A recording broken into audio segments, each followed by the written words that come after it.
Nobody in my family can look at my brother while he's eating. Today I took a peek and found out the horrifying reason we can't look. I never thought it was weird. It was the same as Dad going to work every day and Mom cooking dinner every night. Just, Maddie always ate upstairs. Mom made sure everyone at the table had a full serving before she got to work on Maddie's plate. She would load it with supersized portions of whatever was for dinner plus leftovers from last night. By the time it was ready, the mountain of food would put Dad's appetite to shame. The night after my 8th birthday, Mom's arm shook carrying Maddie's dinner. She teetered across the kitchen with a serving plate. The one we use for appetizers when we have guests. 3 hamburgers, 2 chicken breasts, egg salad, at least a half dozen corn dogs, and a pile of potatoes. Squeezed next to that were pork chops, meatballs, shrimp fried rice in a Tupperware, and a full mixing bowl of mac and cheese. "Do you need help, honey?" Mom shook her head, finding her balance on the stairs. "Oh no, Mama's got it. Maddie's not feeling well today. Don't stuff him now." I turned to Dad. Frankly, I was in a bad mood. Maddie hadn't wished me a happy birthday yet. In fact, he hadn't come out of his room all day yesterday. He was 2 years older than me, and our sibling rivalry ran deep. Why does Maddie need that much food? What if I'm still hungry? Why doesn't he just come down and eat it here? He's a growing boy, you know. Puberty's hitting him. That's a time when every kid undergoes remarkable changes. You'll see. He ignored my other question, so I asked again. Dad put his fork down. "Your brother is self-conscious. I know, we've told him it's silly. But we're respecting his decision, giving him time. And you should too. He's your big brother, but he doesn't have one. What he's going through can be scary." I crossed my arms. "Sounds like a big baby." "Enough." His voice cut through me. He spoke through his teeth. "Apologize." I mumbled under my breath. "Excuse me? I'm sorry." Dad nodded. Mom came down a minute later and we finished our dinner in silence. In bed, I began to plot a nasty trick. The next day after the bus dropped me off, Mom told me she was going for groceries and to stay in the house in case Maddie needed anything. I went up to his room and knocked on the door. "Maddie?" There was no response. "Some of my friends from school are coming over today. Do you want to play with us?" Again, nothing. I made a face and started down the steps. He wasn't making this easy. Halfway down the stairs, there was a sound from behind his door. "Maddie?" Something dragged a short distance before stopping. I held my breath, straining to hear more. A few seconds passed before I hopped the rest of the way down, confused but eager for my friends to arrive. Mom was in the kitchen preparing dinner when Hunter and Cody got dropped off. They popped out of an SUV Hunter's mom drove and waved, running towards the house. We played for a little in the yard while I explained my plan. Cody looked like he couldn't wait.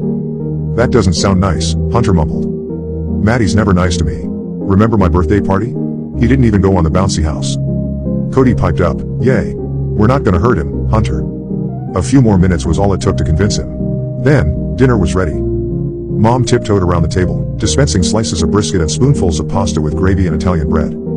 Cody and Hunter dug in immediately, in a few seconds vaporizing half their plate. I made sure to eat fast too but kept an eye on Mom. She always put a lot of care into Maddie's plate. After she was finished, up she went. When she returned to the kitchen, there was nothing on our plates. "Wow, you boys are hungry." "Not anymore," I said, patting my stomach. "Careful," Dad laughed. "If you eat like that you'll get sick." Humph, I crossed my arms and scooted off my chair. "Come on guys, let's play in my room." "All right, just don't bother Maddie while he's eating." We hid our smiles. We made sure our footsteps could be heard from downstairs walking into my room and loudly closed the door.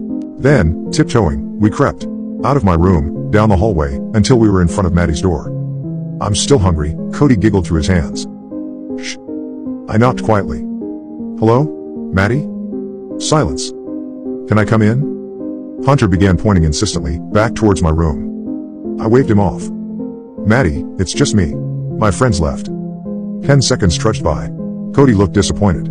Something hot began to well up in my chest. It wasn't anger, maybe jealousy? I put my hand on the doorknob. I got A's in all my classes and Mom and Dad would pat me on the head before mentioning how Maddie used to get A+S. Every day at school the teachers always asked, "How's Maddie doing?" I was the one who loved our dog, Archie. The one we had to give away because he never stopped barking at Maddie's door.